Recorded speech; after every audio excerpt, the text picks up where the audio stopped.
I think that Ukraine is going to have to come to some sort of conclusion about what a peace settlement should and would look like. Ultimately, that the president's primary focus is to end these endless wars and to keep war small at best. You're watching Restoring America, where we shine a light on the fundamental values of this country and all the reasons why they're worth saving.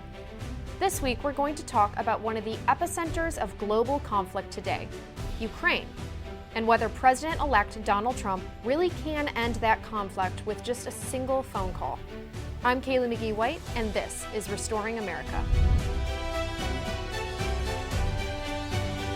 The war in Ukraine has not just been a global conflict, it has also been a political conflict within the United States. The Republican Party specifically finds itself divided over how to best handle Russia's aggression in the region, especially since the war shows no sign of abating even after the U.S. has sent $56 billion and counting to the Ukrainians. Vice President-elect J.D. Vance represents a side of the GOP that is increasingly skeptical of continued funding for Ukraine. President-elect Donald Trump has not said one way or the other what he plans to do in regards to funding the Ukrainian war effort, but he has made clear that his objective is peace, and that he believes he can achieve that with just one phone call to Vladimir Putin. But will that be enough in a world where, thanks to the Biden administration, our enemies have less respect for us than ever before? Trump is inheriting a world on fire, the reality of which could make it exceedingly difficult to pursue a foreign policy that truly puts America first. My guests today are going to explain more about what to expect on the Ukrainian front and from Trump's foreign policy in general. But before we get to them, make sure to subscribe,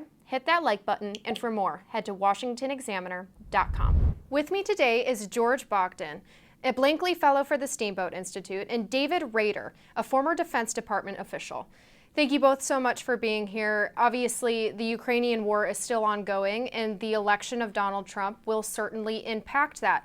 How do both of you see Donald Trump's election and his potential foreign policy vision impacting the war in Ukraine, specifically whether it will bring that war to a speedier end? My view is that Ukraine's position has not dramatically improved or dramatically gotten worse in the last couple of months. What has changed, of course, is the dynamic in the United States as we expect President Trump to take office once again. And I will say that I think those who say that he's out to sell out Ukraine are kind of overstating his position. And in reality, his first round of appointments suggests he's going to have a much more nuanced approach. I think that Ukraine is going to have to come to some sort of conclusion about what a peace settlement should and would look like. I think that has been a bit of a not allowed as a topic for too long, but I think that's going to be part of the conversation. And President Trump's going to try to move the Ukrainian government and the Russian government towards some kind of settlement in the near term. That's my read. Yeah, I mean, the numbers out there vary, but the rough estimates are that the Russians are expending 1,000 soldiers a day, either killed or wounded, and replenishing 1,000 soldiers a day too. So the math is not friendly towards the Ukrainians. And so ultimately President Trump, is looking at that calculus and thinking of ways in which he can kind of mitigate the sustained losses felt by the Ukrainians, the U.S. expenditure, and hoping that either NATO allies and partners can step up to the plate, but ultimately that, the president's primary focus is to end these endless wars and to keep war small at best. As president-elect, if I win this election, the first thing I'm going to do is call up Zelensky and call up President Putin, and I'm going to say, you got to make a deal. This is crazy. So he's really going to be pushing to wrap this up, to fence off what advances Russia has made, and to put Ukraine in a position where that it can come to the negotiating table and that this does not persist through multi-year, multi-generational conflict. And George, David brings up an important point about how the numbers themselves don't look great for the Ukrainians, because even Ukraine President Volodymyr Zelensky has suggested that they will have to escalate the conflict in one way or another, whether that's trying to obtain nuclear weapons or trying to obtain a membership into some sort of alliance like NATO. Do you think either of those are realistic options? Do you think Donald Trump would entertain either of those options? What do you think is the path forward? Well, I can't speak for President Trump. And in my earlier answer, one of the things I really wanted to get at is that I think President Trump understands that any negotiation involves some deception. And so I think he's been intentionally unclear about which options he would exercise. But that in itself provides him with a greater deal of leverage. And that's a kind of wisdom in terms of how he approaches this sort of foreign policy issue.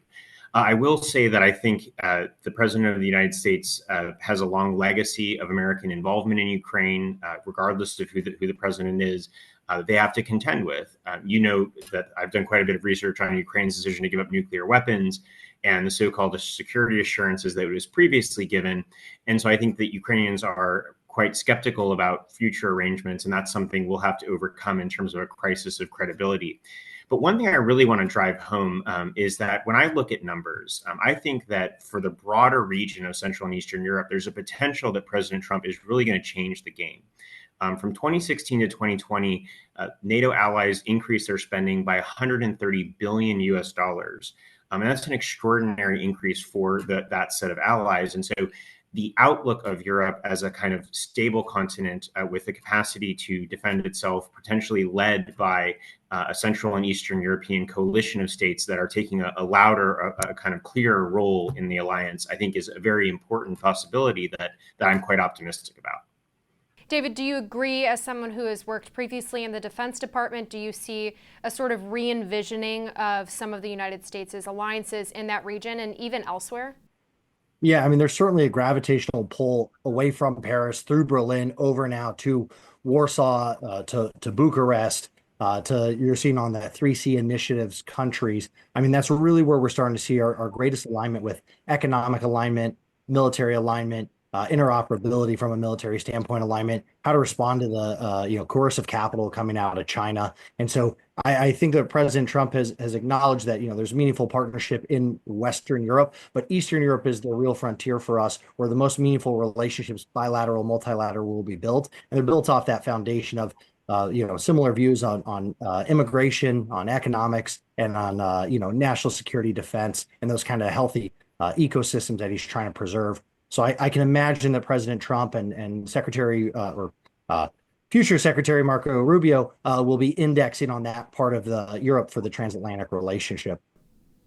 And one last question for both of you. I want to talk about foreign policy strategically in the future. What do both of you hope from the next Trump administration? Obviously, you've both mentioned Trump's previous emphasis on an end to the endless wars.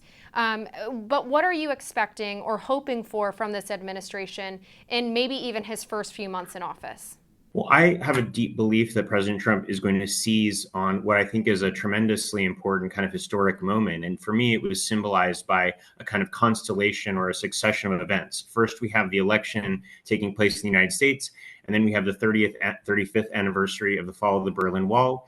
And then we have the fall of a German government that has been in kind of lockstep with President Biden on a Ukraine policy that has failed, that has deeply harmed, I think, the Ukrainian people in the sense that it hasn't provided enough aid at the right moments decisively. And so I think for me, those kind of succession of events demonstrate that we're at a moment, an inflection point, where there's a tremendous amount of opportunity for President Trump to come in and reimagine how he's going to engage with Europe, and to kind of bring allies who have previously been pushed to the periphery back to the table and part of a broader conversation where we revive things like the 3Cs initiative, which David mentioned, but also kind of rethink the kind of fragmented relationship with China that Europe has had and try to unify around certain transatlantic principles. Yeah, and I'll amplify George's comments there around China. I mean, I think President Trump and, again, Secretary Rubio will be pushing towards really building a coalition on Eastern European partners around how to counter China, how to mitigate it, how to screen investments, how to do technology protection, and find meaningful partners there that view China through the same lens. And that's not to downplay what's happening in Ukraine. That's not to dismiss, Russia. But it is to say that I think President Trump will view that as a European problem to meaningfully lead and address whatever that looks like, but that the U.S. needs to get back to facing its core adversary in China and really pulling in allies and partners along that same vein. And so he's going to probably zero in on getting that Eastern Bloc really to represent the European interests in keeping China at bay, letting them be a trade partner the same way they're in the United States, but not letting them encroach further into the fabric that is Europe and erode some of that economic prowess and certainly degrade whatever military and technological capabilities China is interested in doing to Eastern Europe and then Europe at large, and of course, ultimately the West. Absolutely. Well, great analysis from both of you. Thanks so much for joining. We appreciate it. And for more breaking news, exclusive interviews, and conservative views, be sure to check out WashingtonExaminer.com.